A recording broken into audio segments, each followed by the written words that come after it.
এবার আপনাদের নিয়ে যাব মুর্শিদাবাদের শামশেরগঞ্জে বিজেপি রাজ্য সভাপতি সুকান্ত মজুমদার গেলেন, আজকে মহিলাদের সঙ্গে কথা বললেন। তারপর জাফরাবাদেও গেলেন। আগে শামশেরগঞ্জে কিভাবে কি কথা হলো মহিলাদের সঙ্গে দেখাবো আপনাদেরকে।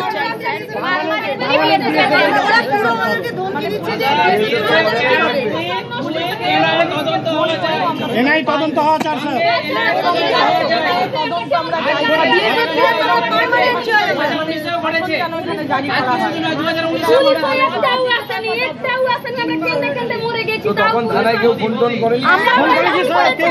আক্রান্তরা তাদের দুর্দশার কথা জানাচ্ছেন, যন্ত্রণার কথা জানাচ্ছেন, তাদের অভিজ্ঞতার কথা জানাচ্ছেন। আর হরগোবিন্দ দাসের বাড়িতেও গেলেন। নিহত হরগোবিন্দ দাস এবং তার ছেলে, তাদেরকে কুপিয়ে খুন করা হয়েছে জাফরাবাদে। সেই জাফরাবাদে হরগোবিন্দ দাসের বাড়িতে সুকান্ত মজুমদার। আপনাদের সমস্ত বিষয়টা বলবো এবং এই ক্যাম্পের বিষয়টা বলবো, ঠিক আছে? আমাদেরকে পালিয়ে যেতে হবে, বিএসএফ চলে গেলেই আমাদেরকে পালিয়ে যেতে হবে, উপায় নাই আমাদের, উপায় নাই। চলে গেলে আবার হুমকি দিচ্ছে, ওরা আবার মারবে, মারধর করবে। বিএসএফ থাকবে, এখন চিন্তা নেই। আমরাও যতটা পারছি চেষ্টা করে বিএসএফ কে রাখার চেষ্টা করছি কিনা, ঠিক আছে?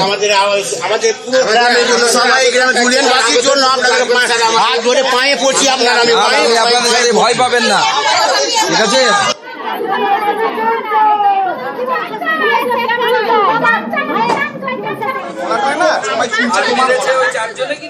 কথা বলবো প্রতিনিধি প্রণবের সঙ্গে। প্রণব, কি কথাবার্তা হলো এবং সুকান্ত মজুমদারের থেকে কি আশ্বাস?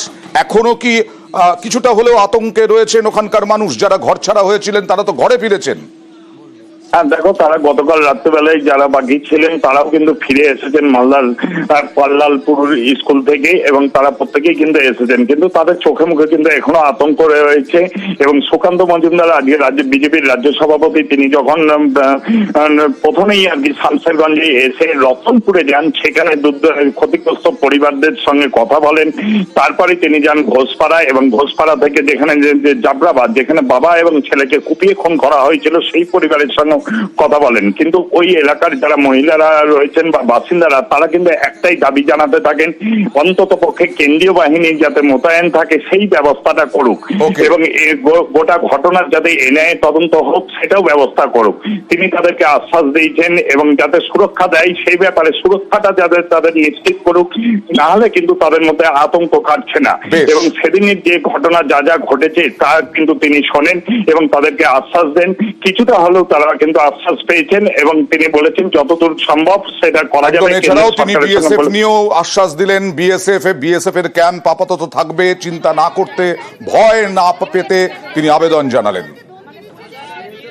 এলাকা বাসিন্দাদের রিফিউজি ক্যাম্পে গেছিলাম, প্রত্যেকেরই একই দাবি ছিল, এলাকায় স্থায়ী বিএসএফ ক্যাম্প দরকার।